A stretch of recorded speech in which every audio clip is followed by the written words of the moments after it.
Okay, good afternoon. We'll now start. First of all, I'd like to welcome everybody to this pep talk this afternoon. Please mute yourself, but always show your video picture. Sign in your name, your Facebook account, or email address in the chat box. Please include the names of companions attending with you. Use the chat box to ask questions and make comments while the pep talk is on. There will be group pictures at the start and also at the end of the pep talk, so please show your faces in the video. Reminder after the pep talk is to take the online learning com evaluation test exercise for mastery of learning and have a perfect score to get a certificate like the one shown here. I have placed the link in the chat box. Obtaining 25 OLETE certificates will entitle one mentee to a free voucher for a RO host on medical consultation, either face-to-face or telemedical. Another request, please type in your feedback to this pep talk. Please type it in the chat box during the open forum and before you adjourn. Thank you. Let's now have a group picture taking before we start the pep talk proper in 2 minutes. Please turn on your video now and show your beautiful faces.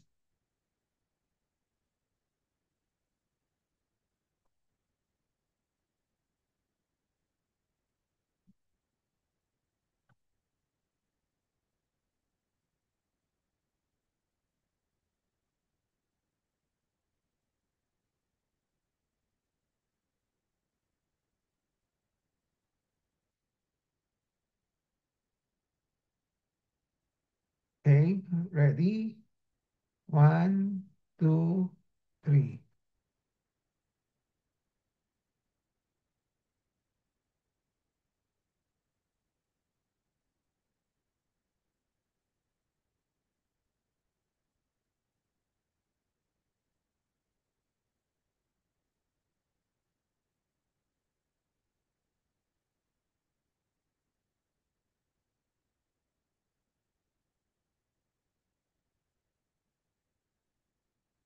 I have a patient empowerment program in which I like to empower the lay people or patients to take control in the management of their health. I started the pep talk on May 15, 2021 during the COVID-19 pandemic.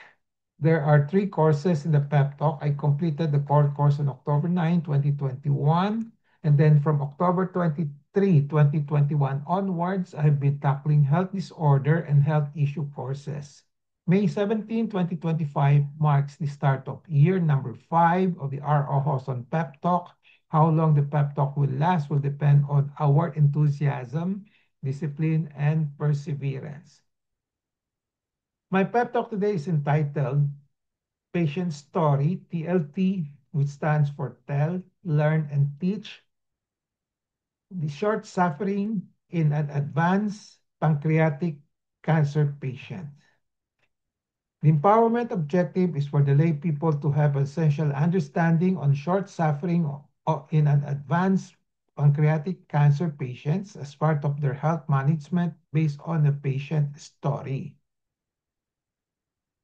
The contents are the following. I'm going to present the case, the patient story entitled Short Suffering in Advanced Pancreatic Cancer Patients. Then I'll give you some pointers.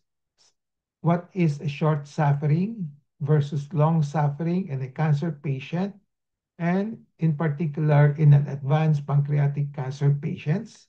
What are the options to promote short suffering and to mitigate long suffering of advanced pancreatic cancer patients if there are options, short of doing suicide and euthanasia? And then I'll give you some takeaways from the patient's story.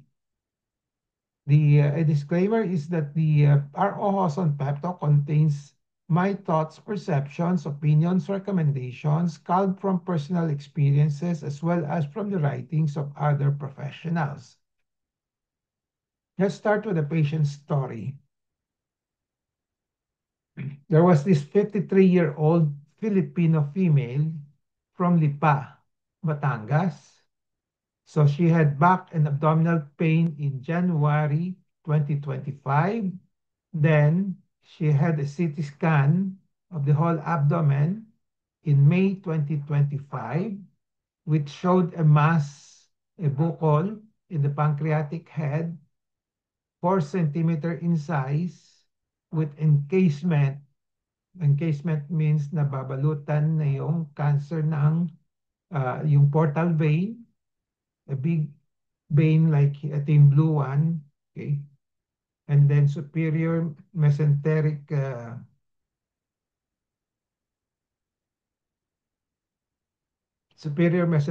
vein, and then common hepatic artery, yung red one. Okay? So because of the size and also because, particularly because of encasement, encroachment na dun sa mga big vessels like the superior mesenteric vein, and common hepatic artery. So the case is deemed inoperable, unresectable by the surgeons. Hindi na kayang operahan. There was a plan in a government hospital, so she went to a government hospital. So there was a plan to do an endoscopic ultrasound, biopsy, endoscopic retrograde pancreatico cholangiography, and stenting of the common bile duct. While waiting for the schedule, the patient suffered severe abdominal pain and was confined at home starting July 24, 2025. She had a telemedical consultation with me on July 24 when she had that severe abdominal pain, and I advised her on hospice care, which means no more active patient treatment because of the extent of the disease, just pain control. Ko-control na lang yung mga sakit niya. So I gave morphine tablets on July 25, 2025. And then, so there was a resultant dramatic relief of the pain with morphine. Okay. However, on July 28, 2025, so 3 days after she received the morphine, she died at home. At home. So on July 28, 2025, a relative sent me this message. Magandang umaga, Doc. Nakakalungkot, Doc. Pero mas maigi na din po kaysa nakikita namin siyang naghihirap. Wala na po si Leonisa. Ngayon lang 6:45 a.m. So this was the message sent to me by a relatives on July 28 morning when the patient died. A summary of this story. Again, January 2025, there's the start of the symptoms of severe abdominal pain and back pain. So these are the usual symptoms of pancreatic cancer.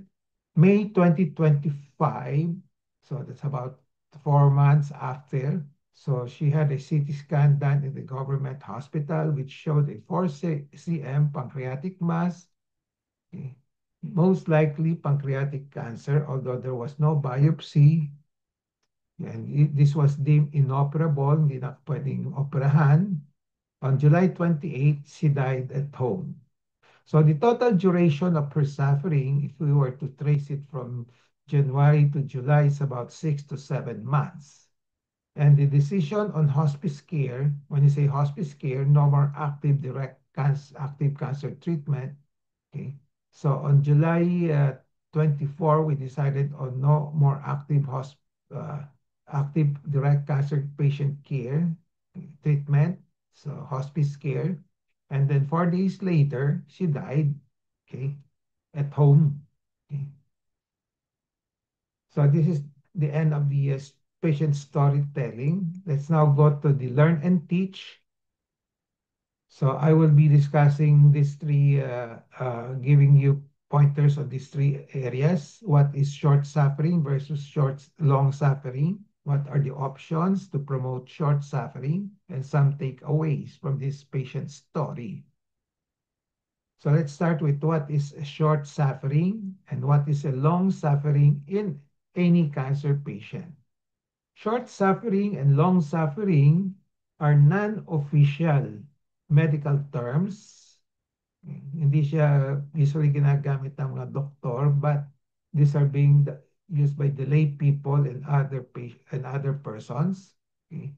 So, but these are the terms that are sometimes used to describe the duration and intensity of a cancer patient's suffering symptoms before death, particularly in an advanced or terminal cases. Okay.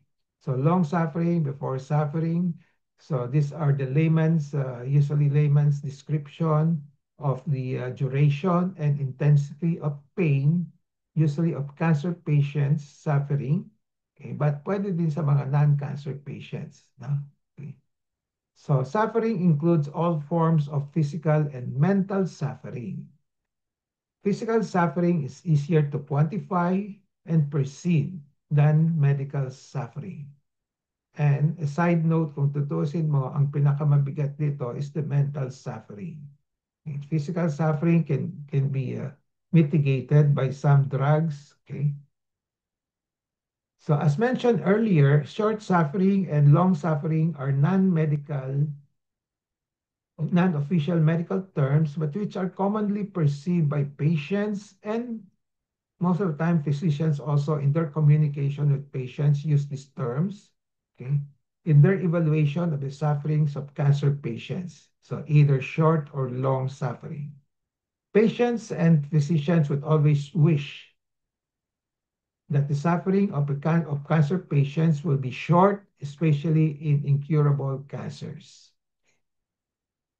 At present, there are no universally accepted medical definitions of short or long suffering in cancer patients, despite the presence of their perceptions and existence in the real world.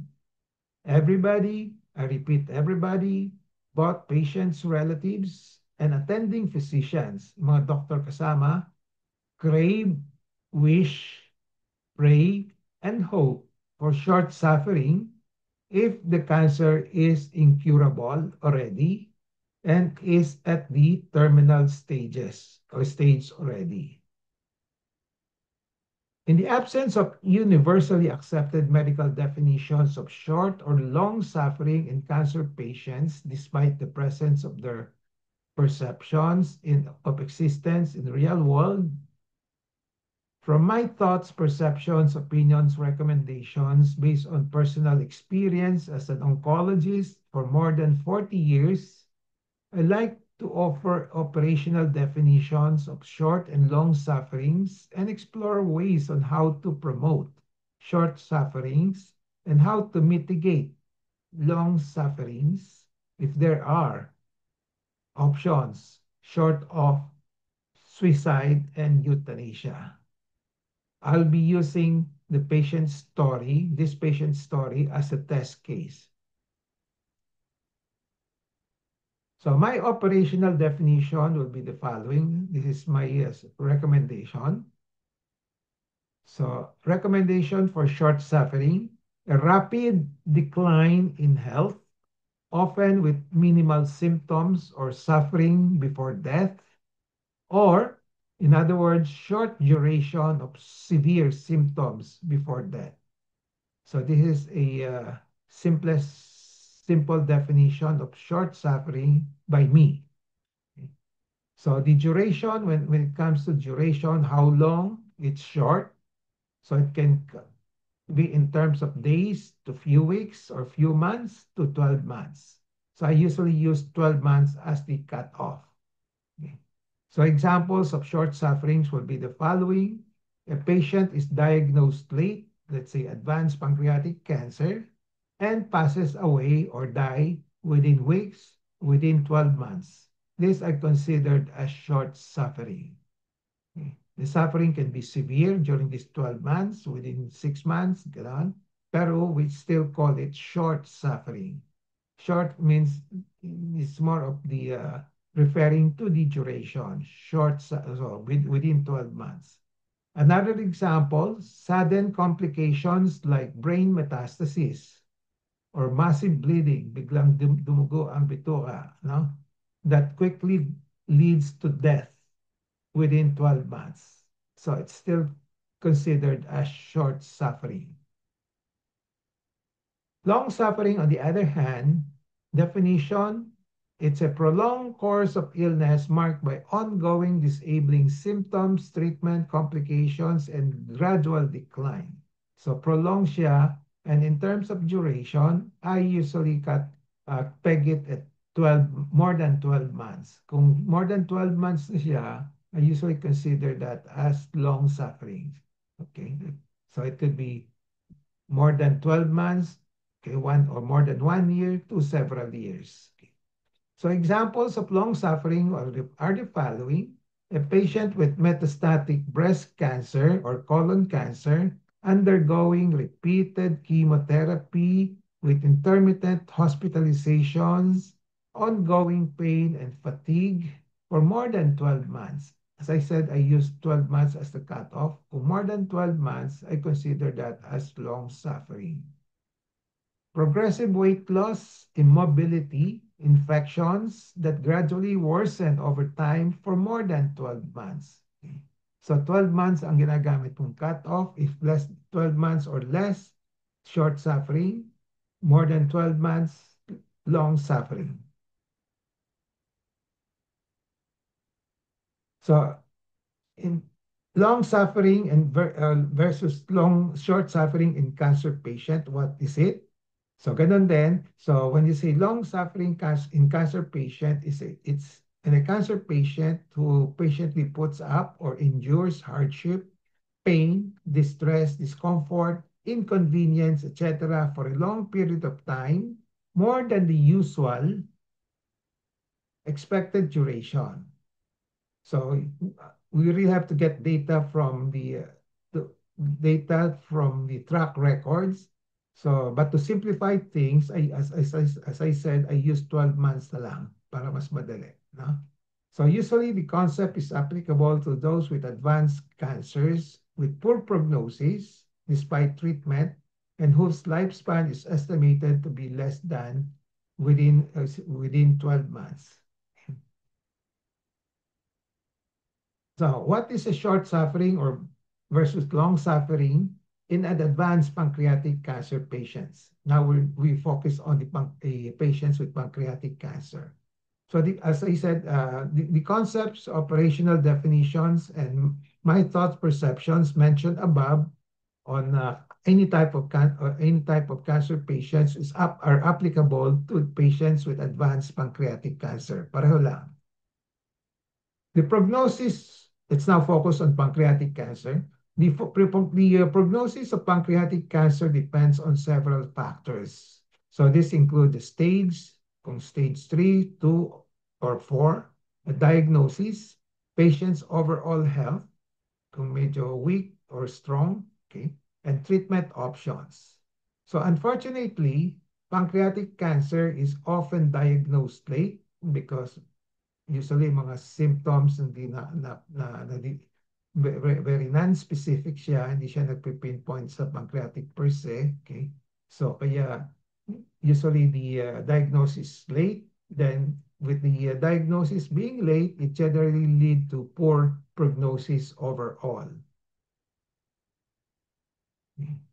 The concept of long suffering and short suffering is applicable to those with advanced inoperable pancreatic cancers with poor prognosis despite treatment.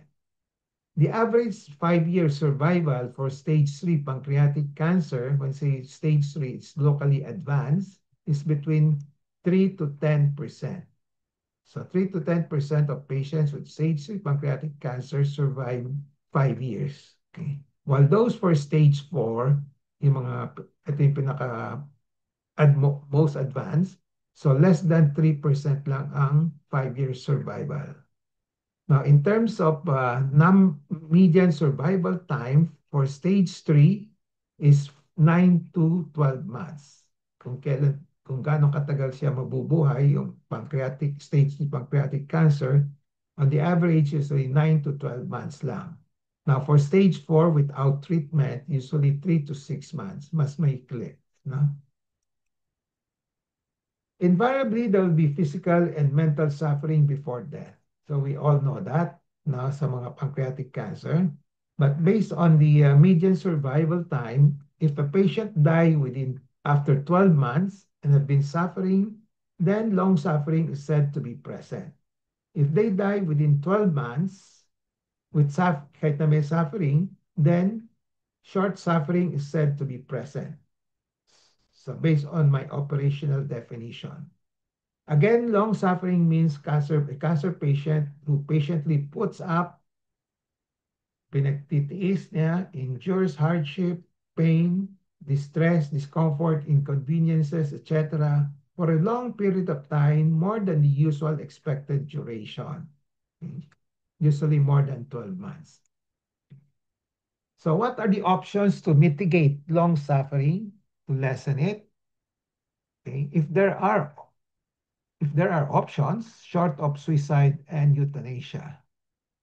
And put it in another way, what are the options to promote short suffering, okay, of advanced pancreatic cancer if there are options short of suicide and euthanasia?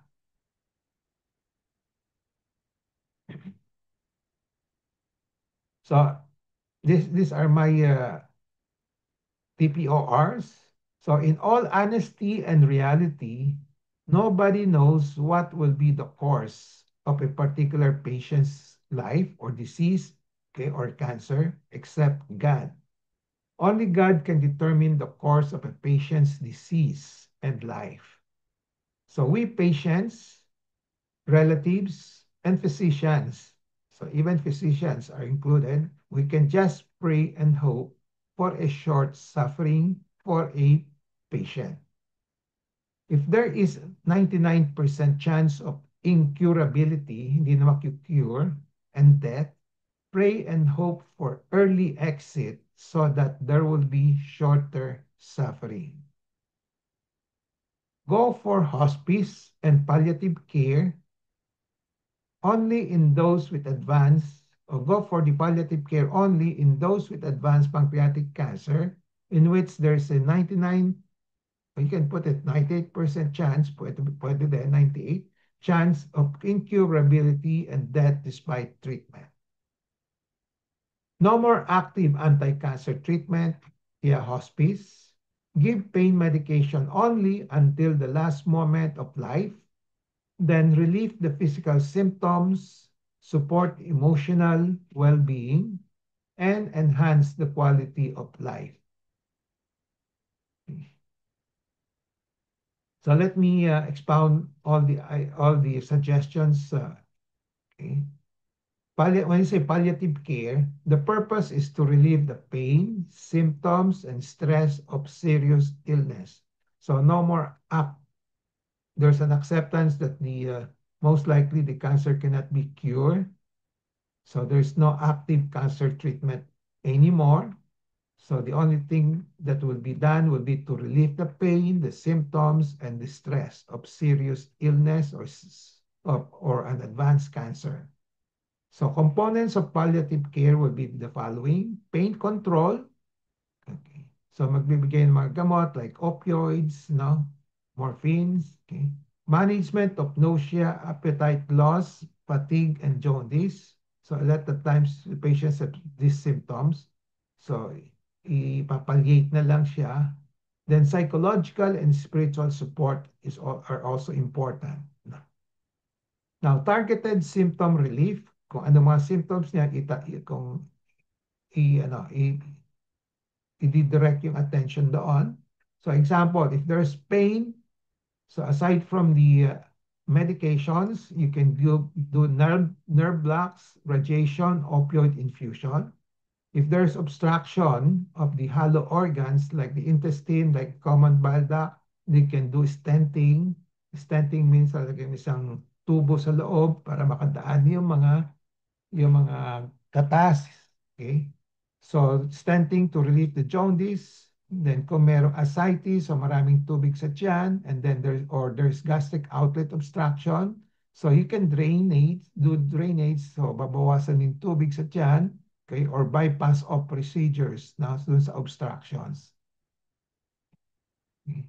Now, avoid a lot of diagnostic tests, which will just tend to lead to more aggressive treatment. This is the tendency of all the doctors. Okay, trying to do a lot of diagnostic tests. They have not decided on when to stop. Okay. So just go clinical based on symptoms and physical examinations or signs. Don't do a lot of tests anymore if you have decided that it's a far advanced. No. Okay. And then let nature takes care of its course.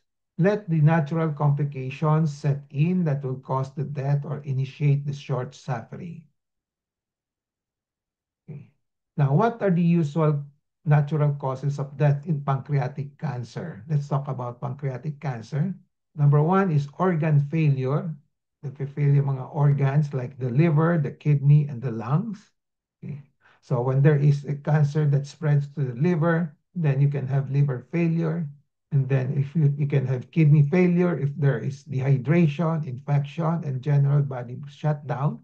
Then lung failure if there's infection and cancer spread to the lungs. Blockades. Another natural cause of death in pancreatic cancer. With pancreatic cancer, nabablocking common bile duct and bile ducts, then it will cause severe jaundice or paninilaw ng mata, no? And infection. Or it can also block, because of the size, it can also block the intestine, so leading to vomiting, pain, and inability to eat. Kasi barado yung bituka. Infections, another natural cause of death for pancreatic cancer because of the weakened immunity. Okay. And then bleeding, the cancer can erode into the nearby blood vessels or the stomach, okay, causing dangerous internal bleeding. Blood clots, patients are at risk for blood clots, including pulmonary embolism, which can be sudden or fatal. Then wasting syndrome, or we call cachexia, yung talagang payat na sa katagalan, no, severe weight and muscle loss due to weakness, leading to weakness, poor functions of the heart, lungs, and other organs. And then general body shutdown. Most of the in the final at the end of the yung pinaka the end na, the body simply slows down and shut down. So lahat titigil na. So some takeaways from the patient's story. Number one, know when to stop aggressive diagnostic and treatment procedures. Kung advanced na yung cancer, may 98 to 99% sure na hindi na maku-cure, stop na yung aggressive cancer treatment, stop na yung diagnostic treatment. No? Just go clinical. Okay? Let nature takes its course. Ready to accept this course that it will shorten the suffering. So aggressively fighting the decline of a patient's health will cause longer suffering and poorer quality of life. So yung mga talagang walang poor ang chance if you just kung ipipilit pa lahat gagawin, not try to save the lives of the patient, usually it will lead to long suffering, wala ring with poor quality of life, then wala ring mangyayari na magandang results. Okay? So remember, physicians can only do so much. Okay? So don't think the physicians are gods. Okay? They can only cure sometimes, but they're expected to relieve often. Ito yung part of the job na to relieve often, to relieve the obstruction, ganon. Then to care always. Okay? At the end of the day, the following will be respected and observed by the physicians in promoting shorter suffering and mitigating longer suffering, but only after adequate patient and relative education on the prognosis and consequences of short suffering and long suffering. So there'll be two principles here that will be observed, the so-called principle of autonomy and informed consent. Okay. So what is principle of autonomy? Autonomy is defined as the right of the patient to self-determination and respect the individual rights to make informed decisions. An adult patient with an intact faculty has the right to decide what she wants for himself or herself, which may influence short and long suffering. The physicians and relatives should respect the patient's right. So meron siyang autonomy in terms that wala lang euthanasia, walang suicide, but they can decide, I don't like to be intubated, I don't like to be intubated, I don't like to put may mga mga tubo sa tiyan, no? So the relatives, the doctors will respect that, no? Now, informed consent naman is the process in which the healthcare professionals educates a patient about the risks, benefits, and alternatives of a given procedure or intervention, after which the patient makes a decision on the acceptance or refusal and sign an agreement form with the patient, with the physicians. So it entails importante yung doctor explaining to the patient ano yung mga risks, benefits of different options, and then tatanungin ng pasyente, anong ba gusto ninyo? Ganun, ganon, na? Okay. So if the patient accepts it, then acceptance. If the patient refuses it, then this will be respected. Again, an adult patient with an intact faculty has the right to decide what she wants for himself and should give an informed consent, refusal on what to do, which may influence long and short suffering. Okay. Part of also of patient autonomy ito. Okay. Summary takeaway for this particular pep talk. I have narrated a story. Okay, in which the title is Short Suffering in an Advanced Pancreatic Cancer Patients. Okay. I have also expounded on what is short suffering versus long suffering in a cancer patient as well as in an advanced pancreatic cancer patient. What are the options to promote short suffering and to mitigate long suffering short of suicide and euthanasia? And then I've given some takeaways from the patient's story. So again, let me repeat these options. Okay. In all honesty and reality, nobody knows what will be the course except God. Okay? Ang magiging short or long suffering ang dadaanan ng isang pasyente, nobody knows. Okay? Only God can determine the course of a patient's disease and life. So patients, relatives, and physicians can just pray and hope for a short suffering. If there is 99% chance of incurability and death, just pray and hope for early exit. So to be practical about it, just pray and hope for early exit so there'll be shorter suffering.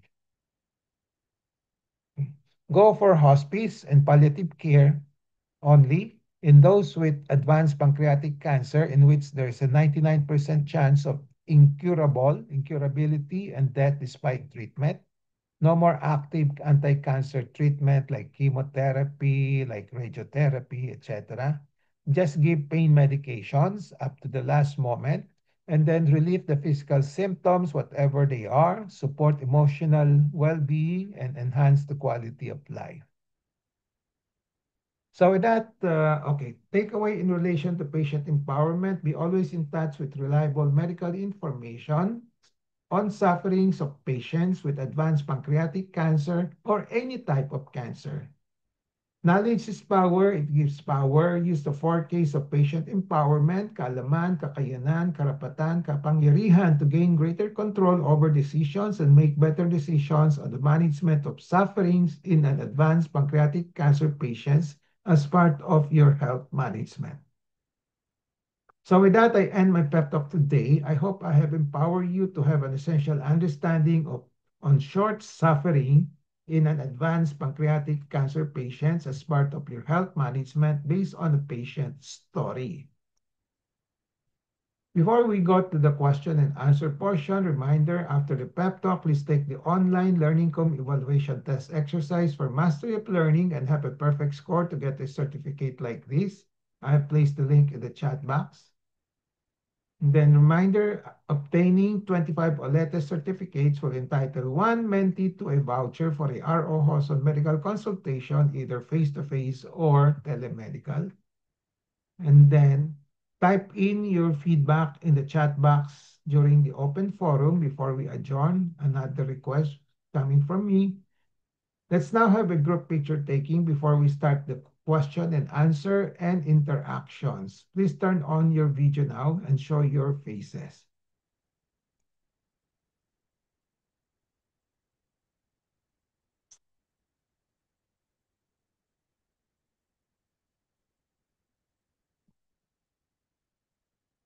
Okay, ready? One,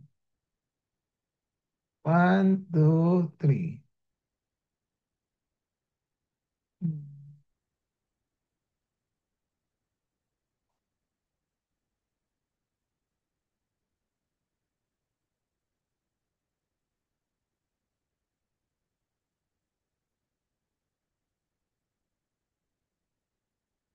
Okay,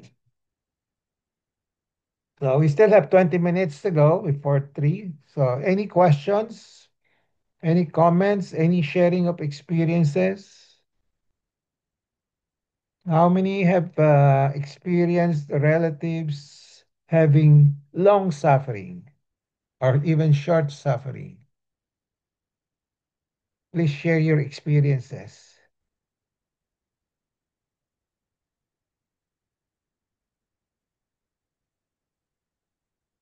Anybody?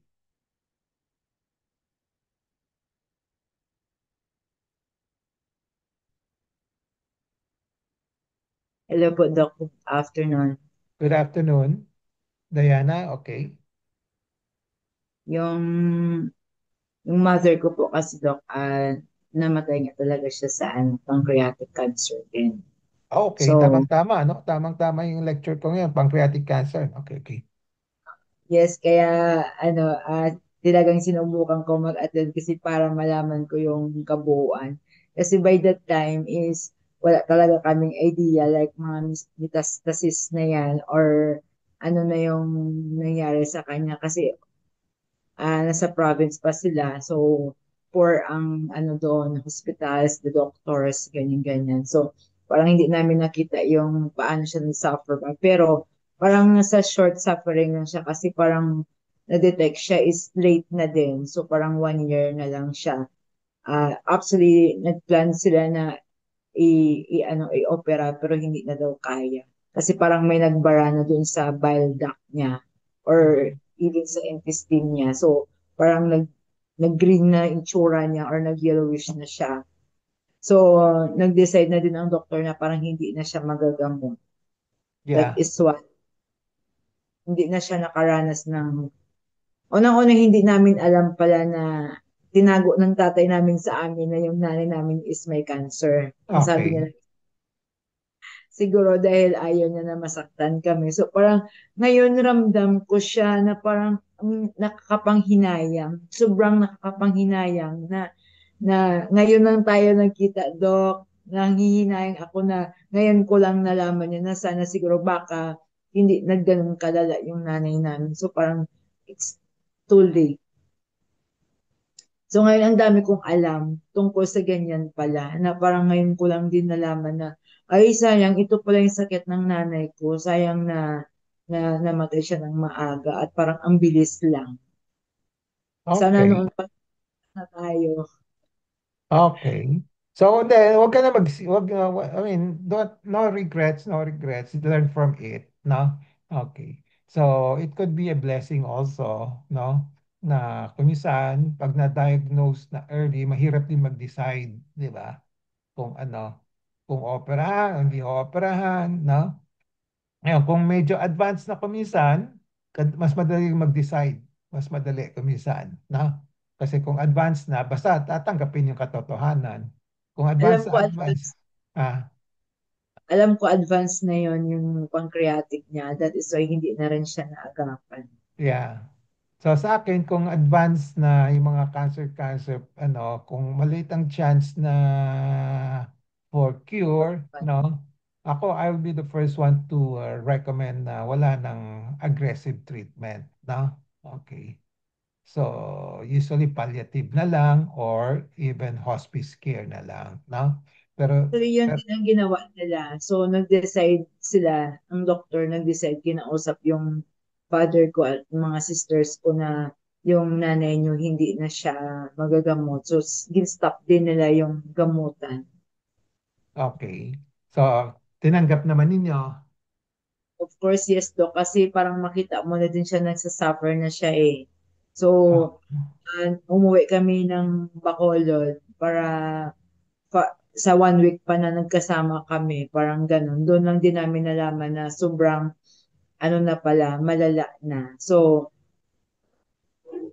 kinausap namin yung mother, yung father na ganito. So, parang tinanggap niya, parang maawa ka na kasi eh, na ano na eh. Pero siya, laban sana siya. Kaya yung body na Doc, bagsak na. okay. Okay. Ano yung mga moral lessons dito? Spiritual lessons. Yung struggle kasi usually, it's not only the patient struggling kung may sakit, no? It's also the relatives, no? Nag-struggle, no? In terms of what to do, ganon, no? Sa isang pasyente, importante, malaman niya kung ano ang chances niya na mag, makarecover pa, no? Okay, so they have to be told, no? Para maka-decide siya, no? Okay. And I think all patients should also know that there's an end to life. Basta i-remind lang palagi, no? Kasi kung minsan di nating akala natin mabubuhay tayo ng forever eh. Kaya they go all out, no? Okay. So if they know that they have done their part in this world, that there's an end to this world, madaling tanggapin, no? Okay. So hindi na siya, kasi sabi ko kanina, there are two types of suffering, no? Physical saka mental, no? Ang physical suffering medyo mas madaling gamutin yon with medicines. Yung mental, mahirap gamutin yon. Unless papatulugin mo na all the time, di ba? Okay. So which we don't usually do, no? Yung mga doctors, no? Okay. So maandar pa yung utak ng isang pasyente, no? So kung ano-anong iniisip, no? So hindi niya ma-reconcile everything, kaya nagsasuffer siya, no? Okay. So sa relatives naman, so I think they should also, kasi ang tendency kasi ng relatives, they want to ano at the moment they want to prolong a person, the relatives, yung let's say mother mo, father mo, to prolong the lives as much as possible, no? Kahit na alam nila na maliit na ang chance, no? Okay. So kung maliit ang chance, wag na. Basta try to make up na lang for lost time. Just be with them, no? Kung anong kakulangan sa isang relatives, no? Ano na.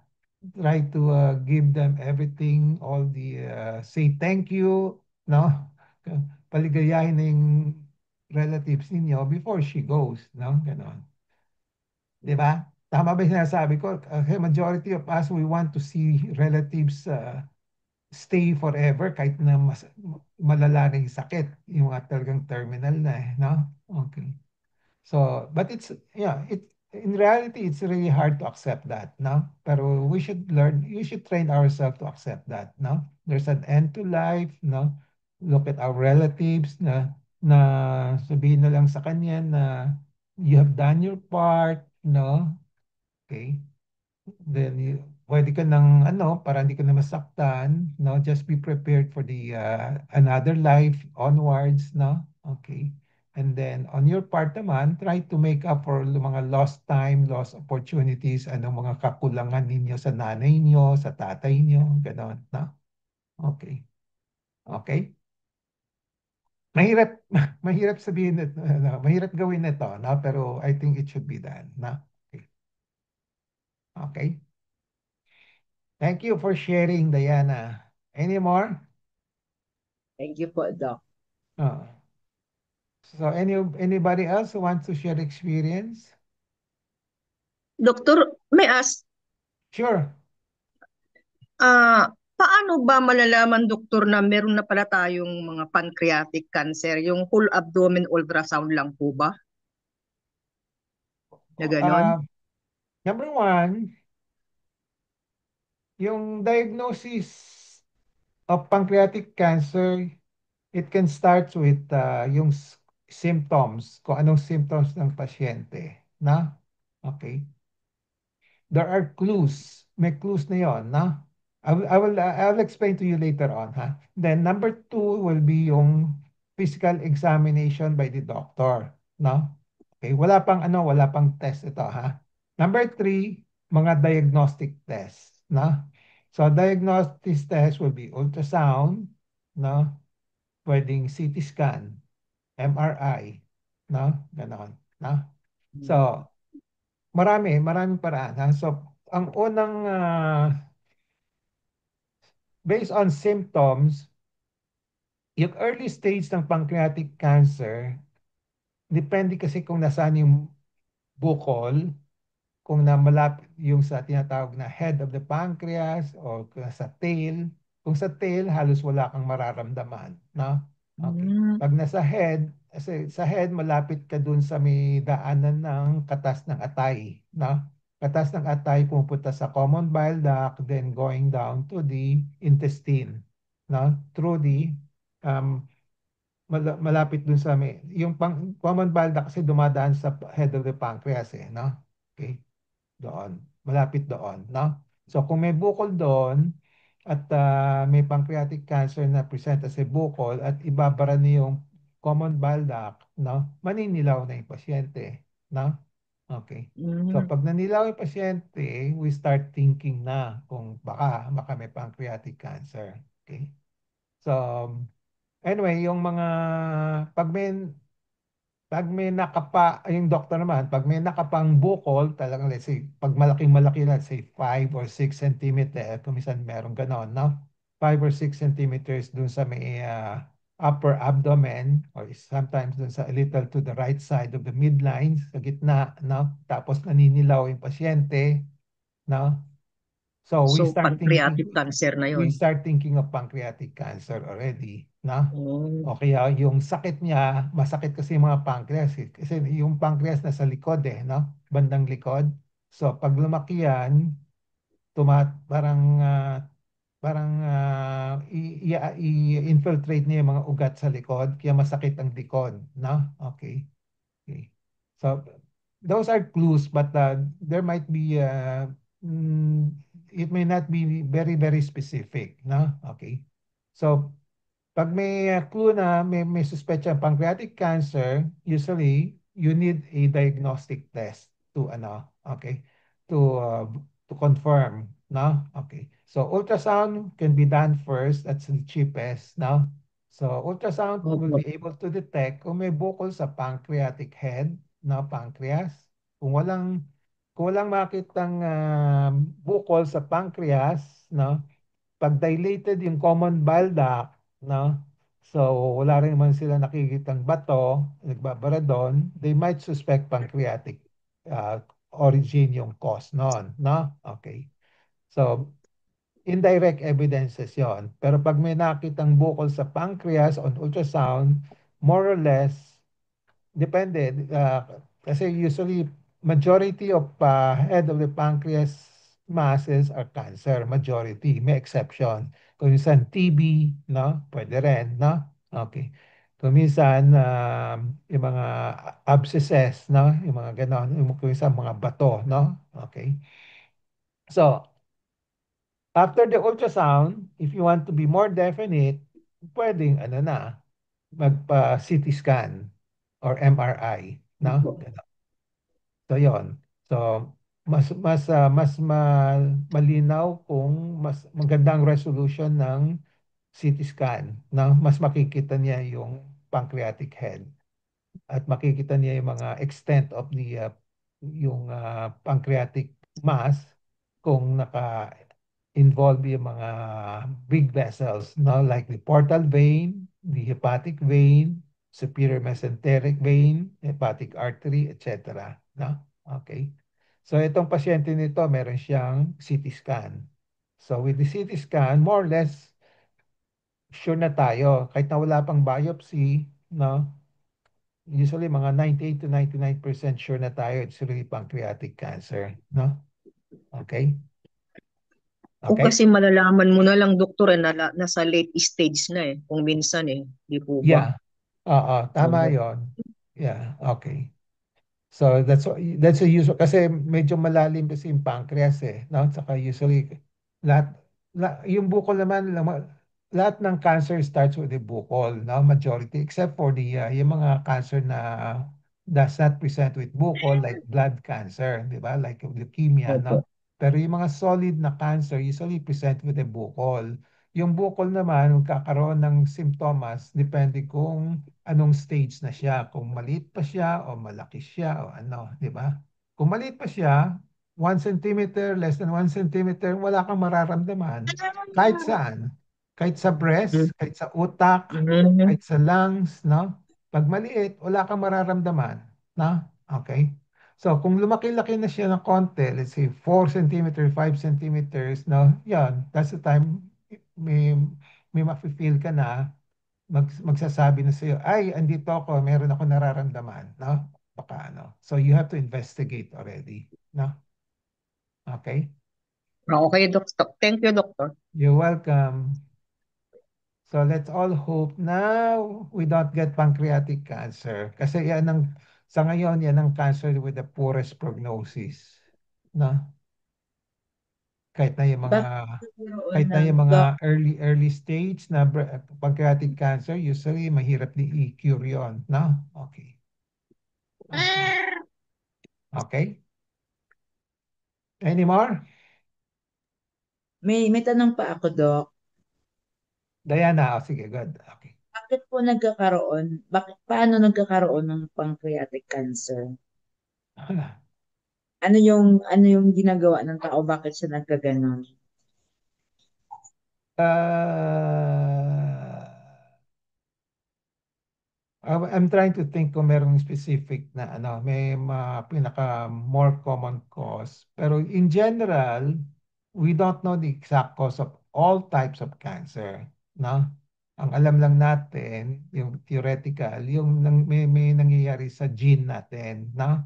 That causes yung production of a cancer, no?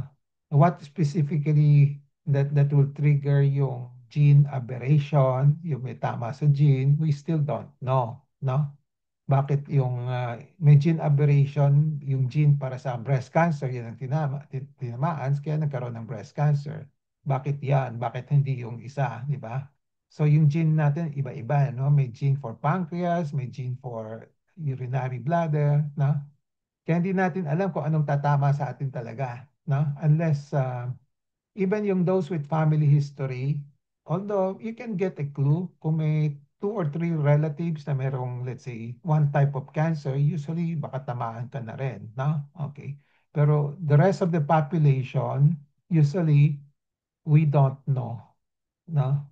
Okay. We don't know the exact cause of all diseases, the cancers, no? Bakit siya dumarating, no?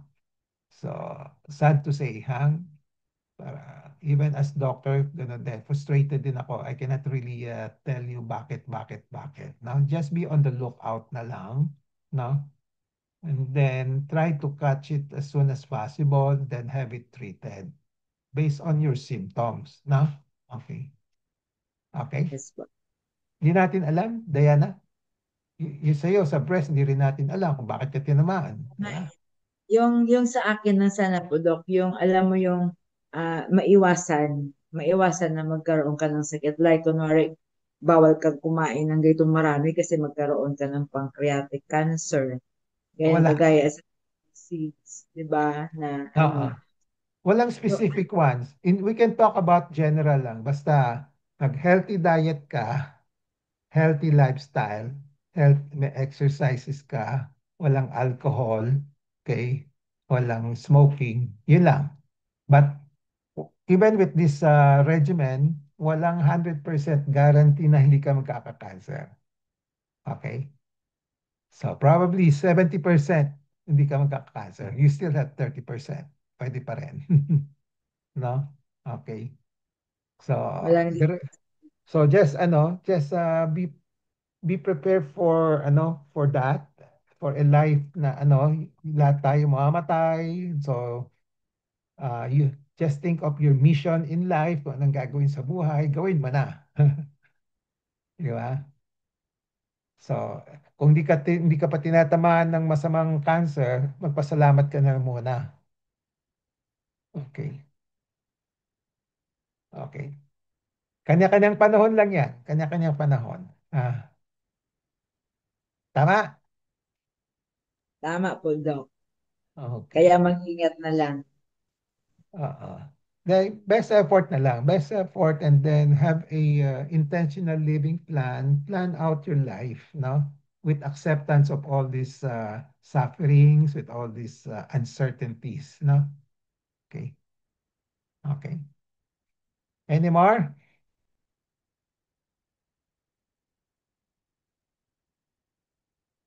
So pag mayroong mga pasyente na may malubhan ng sakit, no? A lot of times you just wish wag na lang siya mag long suffering, no? Okay. But how to promote that, only God knows, no? Mahirap sabihin din, no? Okay. Okay. Seni, Cabral, anything? Nothing, sir. Doc, Ah, anong may sasabi ka? May ano ka? Kumusta na yung husband mo? wala pa naman po. Actually, Doc, sa family namin, puro breast cancer eh. Okay. So, wala, Okay wala, na po, Doc. Nakatapos na po siya ng therapy. okay. So, even yung ano yan, sa stroke, di ba? Stroke, we don't know kung kailan sinong tatamaan, di ba? Okay. So, ako rin, ganun. Hindi ko rin malaman kung kailan ako tatamaan ng stroke, no? Okay. Opo. Okay. Tsaka diabetic po siya. Yeah. Okay. So, yung mga diabetes, usually, it could be yung diet, number one. Number two, may gene component yan. May genetic component, no? Yan din natin masasabi, no? Okay.